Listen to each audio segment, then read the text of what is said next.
Buenas tardes, soy la doctora Orce. Acá estamos con la doctora Vanessa Di Caro, que nos va a hablar de radiología vascular, puntualmente de angiotomografía.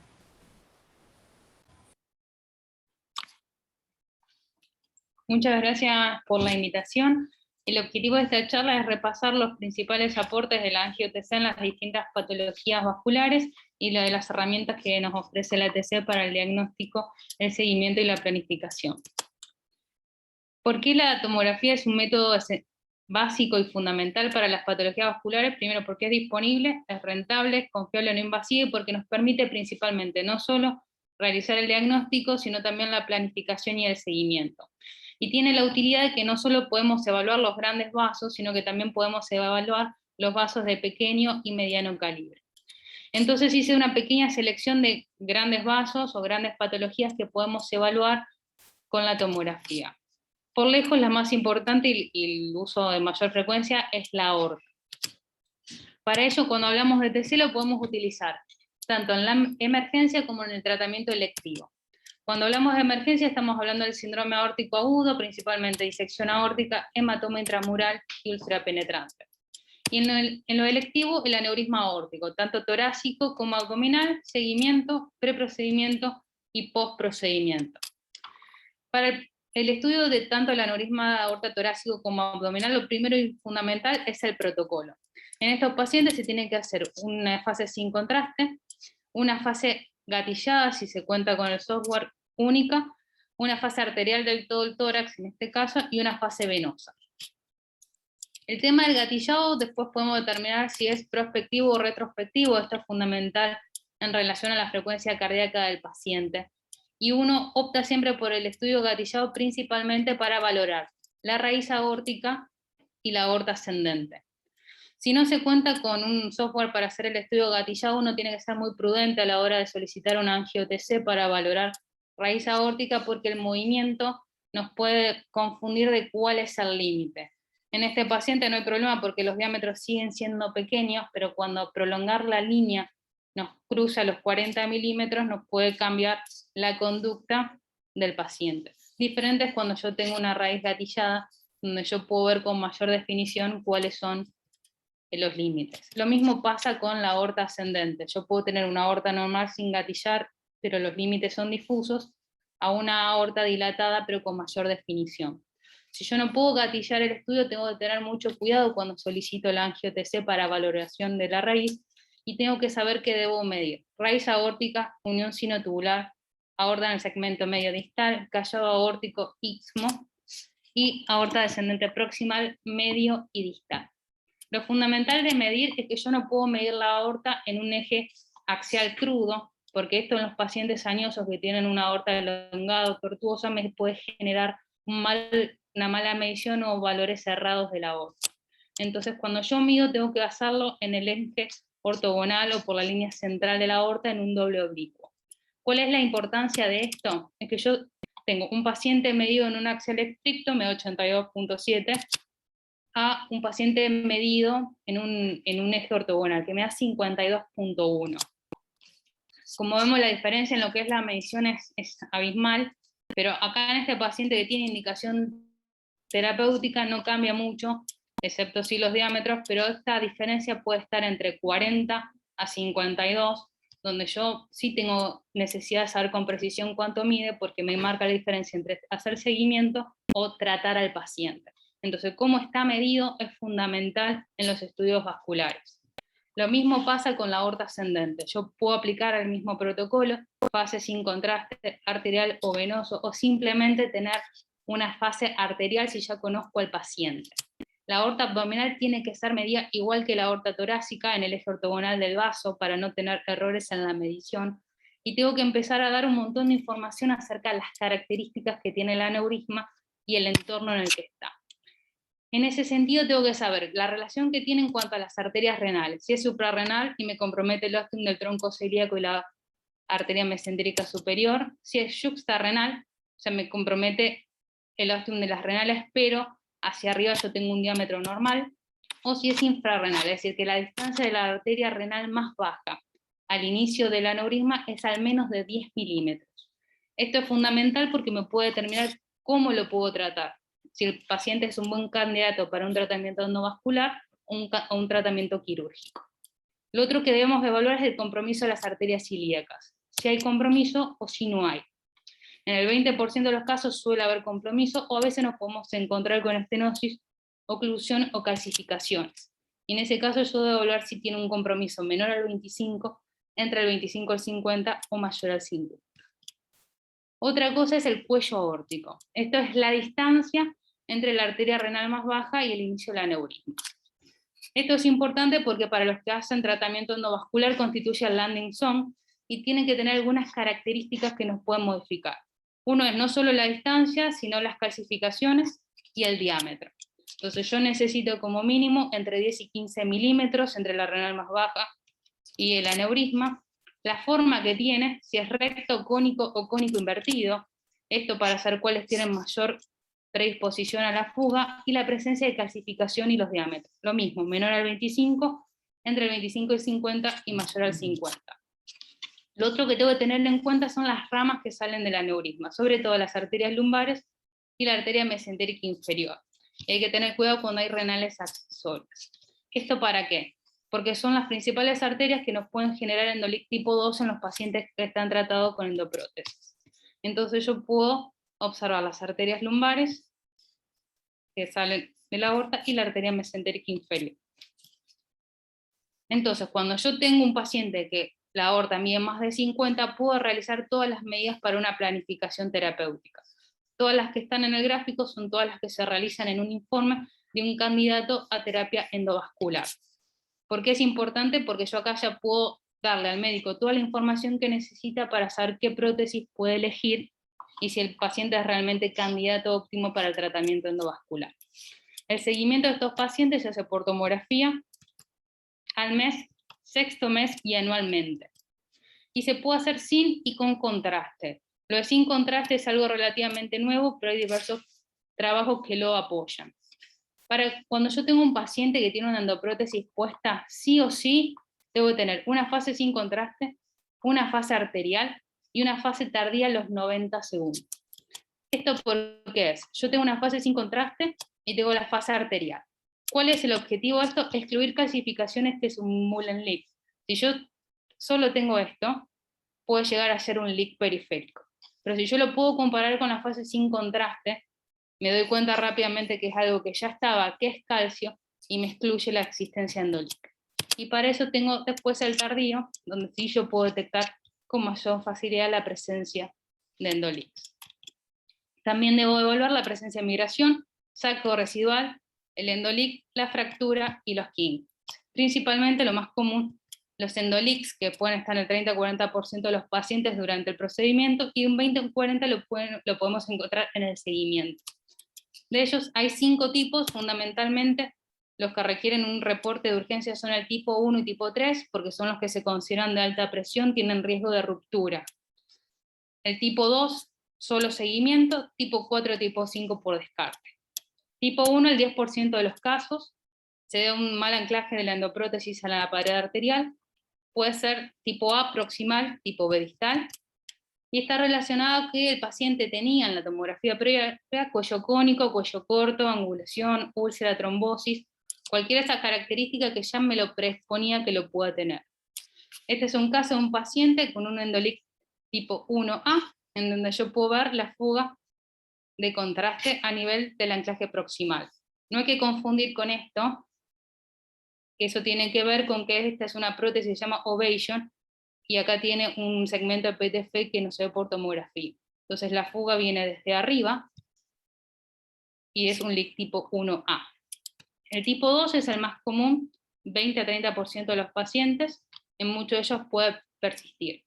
2 causas fundamentales: flujo retrógrado por arteria mesentérica inferior o arterias iliolumbares. Se subdivide en subtipo A, un vaso, B, 2 o más vasos. En la mitad de los pacientes resuelven espontáneamente, y solo requieren tratamiento si persiste más de 6 meses o si se asocia a un aumento del saco. ¿Cuáles son los factores de riesgo? La relación tromboluz, las arterias lumbares prominentes, las arterias polares, las arterias mesentérica inferior permeable y la embolización de las arterias epigástricas. Acá vemos una arteria mesentérica inferior permeable, las arterias lumbares y una mesentérica inferior permeable. Es un paciente con una endoprótesis, con un leak en la tomografía del mes por arterias lumbares, por arteria mesentérica inferior, y tiene un diámetro de 49.6. Le hacemos el control al tercer mes, solo conserva el leak por la mesentérica inferior, no se ve el de las lumbares. El diámetro está muy parecido, esto puede ser incluso una diferencia por la persona que lo midió, y al cabo del año ya vemos que tiene una trombosis proximal espontánea del segmento proximal de la arteria mesentérica inferior, no está el de las lumbares, y tiene 44 milímetros de diámetro. Entonces hay pacientes que simplemente hay que esperar y ver, sobre todo cuando son tipo 2, y que no es necesario llevarlos a la urgencia. El tipo 3 se debe a ruptura de desacople de la endoprótesis, dependiendo del origen, es tipo A o tipo B. Exponen al saco la presión arterial, por lo cual tienen riesgo de ruptura y requieren de un tratamiento nuevo. Acá vemos un caso de un paciente con ruptura de la rama derecha de la endoprótesis, que se puede ver la fuga de contraste. Tipo 4, aumento de la porosidad, generalmente intraprocedimiento, resuelve cuando se le retira la anticoagulación, es raro de ver por tomografía. Y tipo 5, acá yo tengo un aumento del saco sin una causa que lo justifique.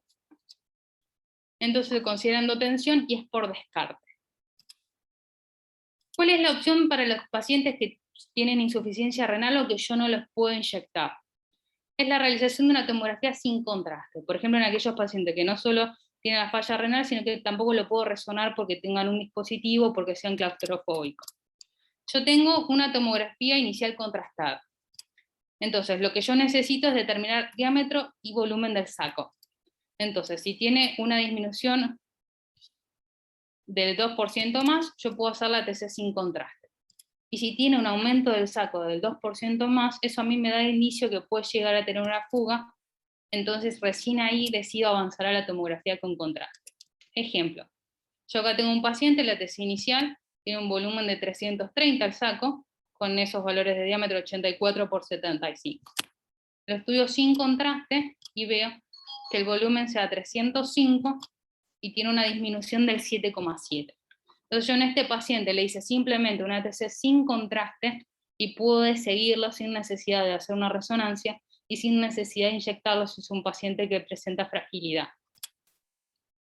¿Qué pasa en la urgencia? El síndrome aórtico agudo tiene que sí o sí también ser estudiado con una fase sin contraste, un arterial y un venoso.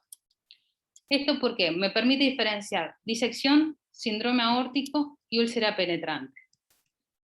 La fase sin contraste es fundamental en el hematoma intramural, porque es lo que me permite visualizar la semiluna a nivel hiperdensa, a nivel de la pared aórtica, y diferenciarlo de lo que podría ser confundido con trombo si uno no tiene la fase sin contraste para comparar.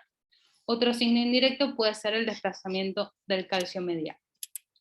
En el hematoma intramural yo tengo que ver diámetro aórtico, es lo que me determina el riesgo de ruptura, el espesor máximo que tiene el hematoma para poder determinar si eso tiene signos de complicación y requiere un tratamiento precoz o puede ser seguido, y los realces focales, la ulcer-like, que son dilataciones que están conectadas a la aorta y que tienen un cuello que tiene al menos 2 milímetros y que son de mal pronóstico, y los pools sanguíneos intramurales, que son pequeñas acumulaciones de contraste en el espesor del hematoma que están relacionadas a los vasos intercostales o a las arterias bronquiales. Estos no tienen un mal pronóstico, pero sí me dan la indicación de que el hematoma va a tardar mucho más en resolver que si no estuviera.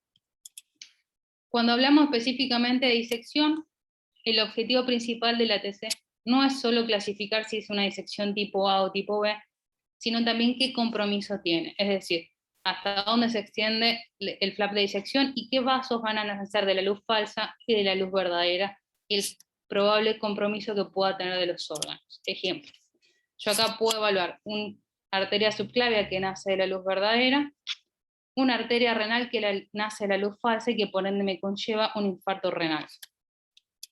O puedo tener también un compromiso de la raíz aórtica donde tengo que valorar el origen de la las arterias coronarias para ver si están comprometidas o no con el flap, o bien un compromiso de los vasos supraórticos, donde yo termino teniendo un flap a nivel de la arteria carótida, y se me hace la necesidad de seguir estudiando vasos de cuello para determinar si hay o no compromiso a nivel de la carótida primitiva o interna. Y obviamente la ruptura de la aorta abdominal o aorta torácica, donde yo voy a visualizar directamente el hemotórax, hemopericardio, hematoma retroperitoneal, donde tengo todo un líquido hiperdenso que está adyacente a la zona máxima de dilatación, con la presencia de fuga de material de contraste. Ahora, cuando hablamos de seguimiento en la aorta torácica, y esto es seguimiento quirúrgico, la tomografía nos permite hacer un seguimiento inteligente. Es decir, nosotros tenemos un método que es alcanzable, como es la angio-TC, y que nos permite ser específico porque podemos evaluar los componentes, la permeabilidad y las posibles complicaciones. Es medible, nos va a permitir determinar los diámetros que deben ser seguidos en cada seguimiento. Lo podemos hacer de una manera muy sencilla con un protocolo trifásico, es decir, sin contraste arterial y venoso. Podemos evaluar el gatillado y tenemos la herramienta MPR. Y cuando al alta, al mes, 3 o 6 meses, dependiendo del trabajo que uno elija para seguir, el año y anualmente. Los pacientes que tienen reemplazo de la aorta ascendente llegan porque o tienen una disección o tienen una dilatación de la aorta ascendente, ya sea porque es un paciente añoso o porque tiene una colagenopatía. Cualquiera de estos procedimientos, dependiendo del cirujano que opere, le puedo hacer un procedimiento de Witt, ventral de Bono, un cabrol, un procedimiento híbrido o todo un tratamiento endovascular. Lo bueno de la tomografía es que no importa cuál sea el procedimiento que se realizó, nosotros podemos evaluar sin ningún tipo de conflicto cualquiera de los componentes de la cirugía. Para ello podemos evaluar el graph, que siempre se va a ver hiperdenso en la tomografía y que no hay que confundirlo con un hematoma intramural, los anillos de fieltro en los sitios que requieren mayor sujeción, y que lo vamos a ver también hiperdenso. La válvula aórtica, ya sea metálica o una válvula bioprotésica, también las podemos evaluar por tomografía sin ningún tipo de problemas. Con lo único que tenemos que tener cuidado son con estas bandas hipodensas, que la del reemplazo de la aorta ascendente por el graph no tiene la misma forma o consistencia que la aorta, entonces hace estos pliegues que si uno lo ve en el axial pueden confundir con flap de disección. Entonces siempre evaluar en todos los planos para no confundir imágenes patológicas que no existen. Lo otro que debemos evaluar es permeabilidad, ya sea un cabrol, y vamos a evaluar el conducto para la revascularización de las arterias coronarias. En los procedimientos híbridos podemos evaluar el de branching de los vasos supraórticos, como la endoprótesis, e incluso en estos pacientes que tienen un dispositivo oclusivo a nivel de la subclavia, podemos evaluar los bypasses, ya sea carótido subclavio, carótido carotidio, únicos o secuenciales. En los procedimientos endovasculares también podemos evaluar la endoprótesis en su totalidad, las chimeneas si las tuviera, cómo están correctamente desplegados los stents, y en una reconstrucción 3D podemos ver el de branching de los vasos supraórticos, la endoprótesis, el dispositivo oclusor en la arteria subclavia y el bypass carótido subclavio. En el ventral de Bono, una de las cirugías más comunes de hacer en la aorta ascendente, también podemos evaluar todos los componentes, la prótesis mecánica, los componentes que hacen prótesis mecánica, acá en verde, el reemplazo del graph de la aorta ascendente en azul y la aorta nativa en rosa. Y lo mismo lo podemos ver en la reconstrucción 3D. ¿Cuáles son las complicaciones que debemos prestar atención? El absceso, acá está pintado todo lo que está en marrón, el proceso infeccioso, en rosa la raíz aórtica, la presencia de pseudoaneurismas y esta dilatación adyacente a la raíz, la extravasación del material de contraste, acá periprótesis y haciendo un trayecto ascendente, y la presencia de vegetaciones a la hora de diagnosticar una endocarditis. Todas complicaciones comunes que se pueden llegar a encontrar en las aortas operadas y que deben ser evaluadas. ¿Cuándo hacerlo? Depende de cada cirujano, alta, mes, tercer, sexto mes, año y anualmente. Son todas las opciones para seguirlo. Lo importante es que todos estos pacientes tienen que ser seguidos y por tomografía. Este es un caso de un paciente que tiene un reemplazo de una aorta ascendente por un Marfan, quedó con la disección que había hecho a nivel de la aorta descendente.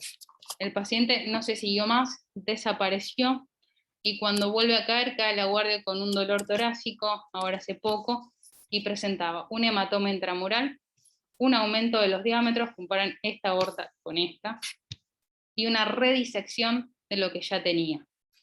Entonces, todos estos pacientes tienen que ser seguidos, al menos con una tomografía anual, para evaluar y seguir estudiando al paciente, porque la aorta no deja de ser una aorta enferma. Es un paciente caso contrario, con una endoprótesis por una disección tipo B, tomografía al sexto mes, 12 meses y a los 2 años. Y como se puede ver, en estos pacientes desarrollan el remodelado aórtico y expanden completamente la luz verdadera. Ahora bien, si seguimos buscando, podemos evaluar miembros inferiores. La enfermedad arterial periférica afecta al 12-14% de la población general. El Doppler por lejos es la mejor herramienta que uno utiliza para estudiarlo, pero cuando yo tengo un paciente que tiene un compromiso moderado severo, se me hace la necesidad de hacer un angio-TC, una angio-RMI. ¿Por qué? Para determinar anatomía y planificación vascular con el único objetivo de hacer revascularización. Entonces, ¿por qué yo tengo que hacer una angio-TC en estos pacientes? La bibliografía dice que en oclusiones mayores o compromisos mayores al 50%, la sensibilidad y la especificidad de para estos pacientes va del 98 al 100%. Otros trabajos sugieren que la angio-TC puede ser realizada en lugar de la angiografía convencional, porque nos va a proveer la información necesaria para tomar una decisión terapéutica y además reduce los costos. Otro trabajo, lo mismo, se puede utilizar con efectividad para guía terapéutica y toma de decisión en los pacientes que tengan una enfermedad arterial sintomática. Entonces, frente a estos pacientes, yo para una claudicación intermitente tengo los 3 métodos para hacer: angio-TC, angio-RMI y la angiografía, pero la angio-TC tiene mayor disponibilidad, es un método no invasivo y tiene menor costo, con lo cual lo hace mucho más accesible y fácil para diagnosticar y tomar una decisión en los pacientes con enfermedad arterial periférica. ¿Cómo lo vamos a hacer? El protocolo, nosotros lo que hacemos es estudiarlo desde el diafragma hasta la punta de los pies, para de esa manera poder evaluar eje aorto-ilíaco. Entonces podemos utilizar MPR para ver las imágenes en todos los planos, el MIP y el volume rendering. El MPR y el MPR curvo es una herramienta que a mí me permite, por ejemplo, ver todo el trayecto de la oclusión en una sola imagen. Yo puedo hacer en los vasos que sean tortuosos, poder lograr una imagen que yo pueda valorar en una sola imagen todo el compromiso, ya sea que esté ocluido, que tenga una estenosis o que yo tenga una dilatación tortuosa trombosada a nivel de la pierna. El MIP también nos va a ayudar cuando yo quiero intensificar aquellas imágenes que tienen alta densidad, lo puedo ver y me pueden aparecer vasos que no se notan a simple vista, pero tengo que tener cuidado, que como ven acá tengo una estenosis moderada a severa, que con el MIP se me transforma en oclusiva. Entonces hay que tener cuidado a la hora de evaluar. Lo mismo para los stents. Yo puedo evaluar un stent, una arteria femoral común, e incluso puedo ver con mayor definición los vasos colaterales, por ejemplo, en este caso, donde puedo ver cómo las ramas de la arteria femoral profunda me van a recuperar el segmento distal de la arteria femoral superficial. El volume rendering o imagen 3D también nos da una visualización global del vaso. Yo puedo ver la anatomía global de estos pacientes. Lo que no puedo hacer con un VR es tomar una decisión terapéutica o basar un diagnóstico en una imagen color. Yo puedo tener una idea global, no puedo hacer diagnóstico. Para eso está el MPR. ¿Por qué? En este paciente, fíjense, tiene un stent en la femoral común. Yo lo veo en esta reconstrucción 3D. Lo puedo ver en una reconstrucción con ventana angiográfica. Lo que no puedo ver es qué pasa adentro del stent. Entonces, cuando yo veo los cortes axiales, veo que tengo desarrollo de hiperplasia meningimal en el stent. Y esto es lo que yo tengo que controlar, porque en el tiempo puede crecer y me puede generar una estenosis intrastent. Entonces, ¿qué es lo que yo tengo que ver? Estenosis ya sea todas sus características, oclusión y aneurismas. Entonces yo puedo valorar estenosis tanto por área como por diámetro. Puedo valorar oclusiones, ya sea de una rama, una endoprótesis o de un vaso. Y puedo valorar aneurismas, por ejemplo, un aneurisma en la arteria poplitea. Y a partir de ahí puedo tomar mediciones o características que a mí me determinen cuál es la mejor manera de tratar. Puedo incluso hacer el seguimiento y valorar los pacientes que hayan sido tratados, por ejemplo, valorar la permeabilidad de un stent en la arteria femoral superficial, o bien puedo hacer una navegación intra-stent y ver, por ejemplo, una estenosis post-stent en la femoral superficial. O valorar complicaciones, por ejemplo, una fractura del stent, que después es confirmado por las placas. Saliendo de lo arterial, también es importante utilizar la angio-TC para valorar las estructuras venosas, y sobre todo en aquellos pacientes que tengan TBP proximal. Digo proximal porque para la distal a nivel de la ingle hacia abajo el Doppler sigue siendo la herramienta de mayor diagnóstico, pero nos quedan aquellos pacientes que tienen compromiso de la cava y del eje ilíaco. En todo lo que es el diagnóstico de los pacientes con TBP proximal, la angiotomografía o la flebo-TC me permite determinar etiología y planificación y seguimiento para reconstruir el eje ilíaco y el seguimiento de los pacientes a los que se les reconstruyó el eje ilíaco. Entonces yo tengo para determinar etiología el síndrome de May-Turner por lejos, las patologías tumorales, mioma, linfoma, tumores renales y otros, la oclusión trombótica por filtro vena cava inferior, y eso se le suma a que si el paciente tiene factores protrombóticos, trombofilia, anticoncepción, tabaquismo, obesidad, embarazo, las terapias de reemplazo hormonal, son todos factores que me pueden generar trombosis. Entonces yo tengo que la TC me sirve para planificar, yo puedo ver anatomía, la ubicación y la extensión de la TBP, trombo o trombo flotante en vena cava inferior, determinar el acceso óptimo y los diámetros del vaso. Ejemplo, este es un paciente con una trombosis aguda subaguda del eje ilíaco, del eje femoral y popliteo. Y este es otro paciente en el cual yo tengo un compromiso de la bifurcación por una masa. Entonces me permite determinar qué diámetro o qué extensión yo debería tener en un stent o en el material que necesite para reconstruir el eje. El síndrome de May-Turner es de una incidencia incierta, se cree que el 2 al 5% de todas las TBP crónicas están relacionadas a May-Turner. En un 35% son asintomáticos, pero en un 37 o un 61% son sintomáticos. Tiene 3 estadios: el asintomático, la formación del espurio intraluminar y la TBP. ¿En qué se basa? En que yo tengo que la arteria ilíaca primitiva derecha comprime la vena ilíaca primitiva izquierda. Eso en el periodo asintomático. El latido de la arteria sobre la vena va generando daño endotelial, me va a formar los spurs, hasta que en un momento se va a generar la TBP. Ese es el convencional, puede ser no convencionales, la izquierda comprime la izquierda o la derecha comprime la derecha. Entonces yo tengo el entrecruzamiento del vaso que me comprime la vena sobre el cuerpo vertebral. ¿Qué tan severa puede ser la compresión? Depende de cada paciente, es una característica anatómica, pero me va a hacer esto, me va a comprimir la vena y me va a empezar a desarrollar circulación colateral. Y en otros casos directamente me va a generar la trombosis del eje, desde el sitio de compresión hacia abajo, y muchas veces se puede extender hacia la cava la trombosis. Si yo hago una flebotomografía directa y le inyecto desde los pies hacia arriba, incluso puedo tener todos los vasos de circulación colateral que van a terminar derivando la sangre al eje derecho para pasar el sitio de la obstrucción.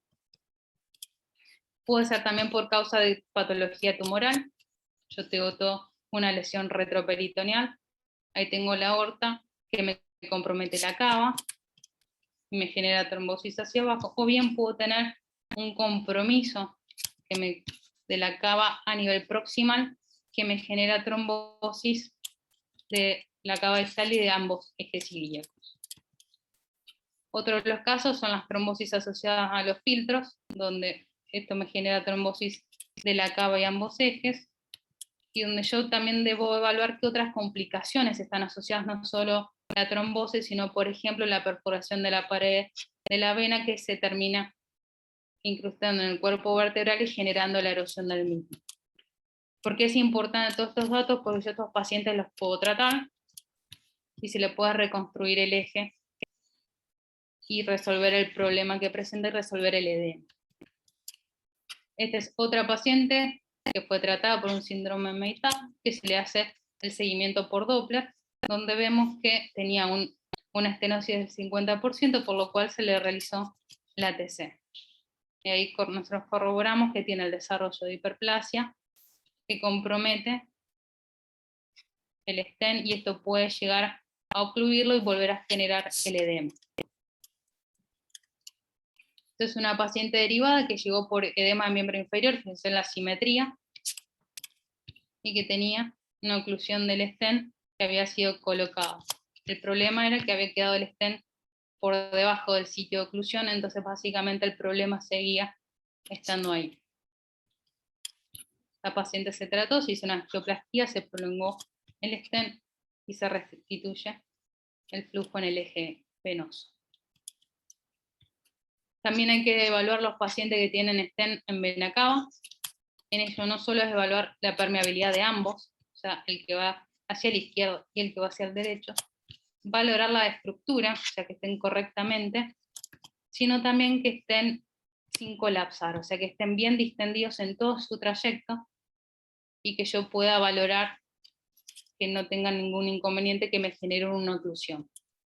¿Qué otras cosas podemos ver por TC? Aneurismas viscerales, los demás síndromes compresivos, ya sea opérculo torácico o síndrome nutcracker, los procesos inflamatorios como las vasculitis, las malformaciones vasculares, patologías carotídeas, las estenosis de la carótida interna, por ejemplo, tromboembolismo pulmonar, sangrados, ya sea traumáticos o digestivos, y la valoración del bypass. Ejemplo, valoración del bypass, yo puedo analizar el bypass arterial hecho con vena o con prótesis para ver su indemnidad, o bien las complicaciones cuando tienen estenosis a nivel de la anastomosis, tanto proximal como distal. Puedo valorar procesos de vasculitis en Takayasu, incluso cuando están tratados, fíjense que tienen stent. Puedo evaluar sangrados, tanto digestivos a nivel del colon, como traumáticos, por ejemplo, a nivel del vaso. Con todas estas herramientas, nosotros podemos valorar cualquiera de las patologías mencionadas y aportar información tanto al diagnóstico, el seguimiento y la planificación para el tratamiento de estos pacientes. Muchas gracias.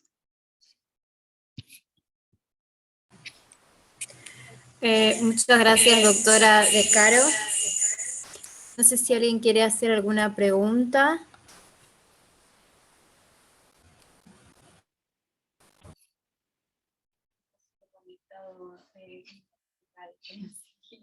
El cardiólogo.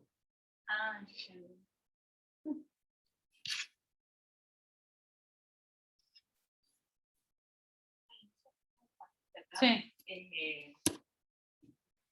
Tenía una única toma en realidad, tenía toda una disección.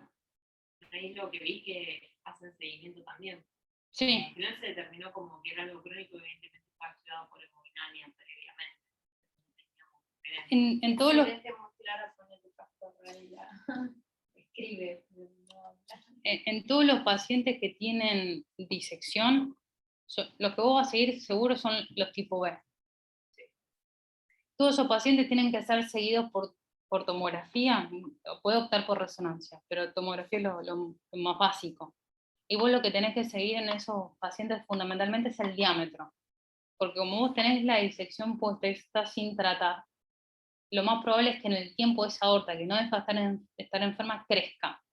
Entonces vos tenés que estar muy encima de cuál es el diámetro que tiene esa aorta para saber si vos vas a tener la necesidad de tratar ese segmento de la disección. Porque si es tipo A, vos resolviste la aorta ascendente, pero dejaste todo el cap residual hacia atrás. Si es tipo B, vos lo seguís médicamente, pero eso te puede crecer. Entonces si pasa los 50, vos tenés que tratarlo. O si creció más de 10 centímetros en un año, o 5 centímetros en 6 meses, vos también lo tenés que tratar. Porque después lo que tiene es el riesgo de ruptura por crecimiento asociado a la disección. Entonces en esos pacientes, vos lo vas a seguir viendo al flash. Lo fundamental, medirlo. Porque para eso tenés que tener reglado el seguimiento. Lo mismo los que tienen Vental tienen resuelto la aorta ascendente si está disecado, pero te queda todo el de atrás por seguir. Si es solo eso, no, vos lo seguís los componentes de la prótesis. Y ahí ya te quedas tranquilo. Muchas cosas a tener en cuenta. Sí, en realidad si uno debería tener una charla para cada una de estas, porque dejé de lado un montón de cosas, porque si no, sí, podríamos estar en 40 minutos con cada uno de ellos. Impresionante.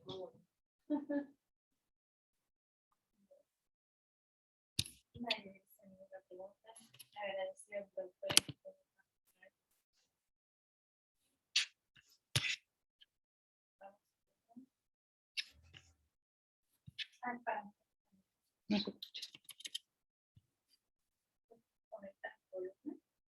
No, yo no tengo. No, pero tiene volumen. No se escucha.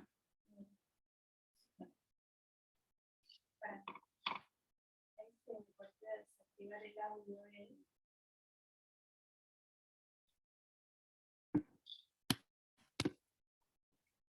Pero no se escuchaba.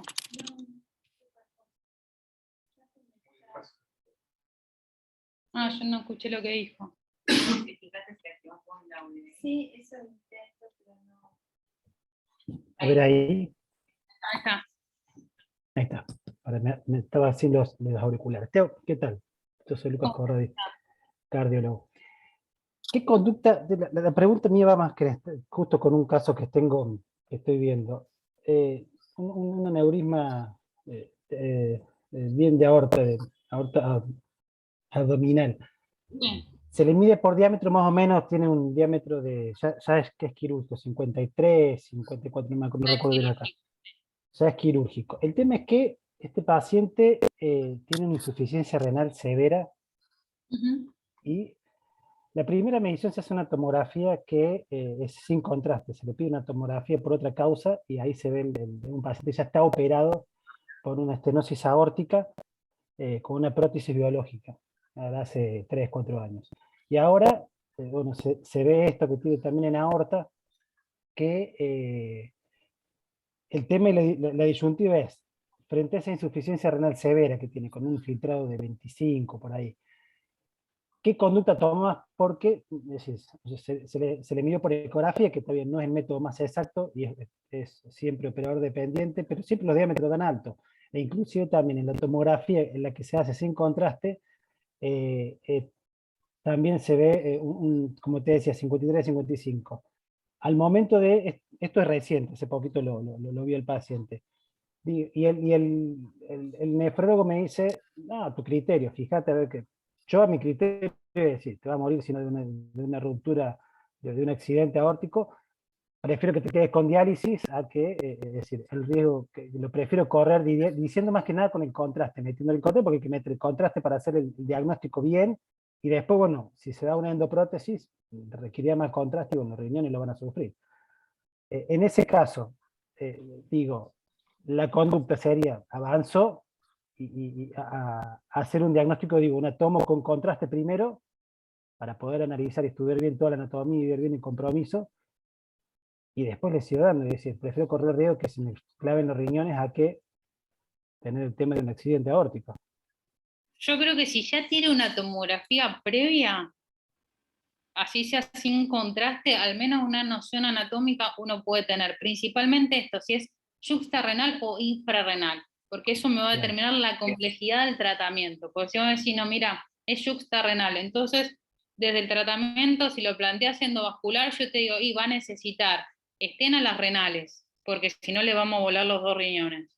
¿Y qué tanto hacia arriba? Si vos me decís es infrarrenal, y con el sin contraste lo vamos a poder medir, pero no vamos a tener noción de mucho si hay placa blanda o cosas así. Podríamos optar si, bueno, lo inyectamos una vez con baja cantidad de contraste, con una preparación de nefroprotección, y hacemos el diagnóstico y planificamos con eso.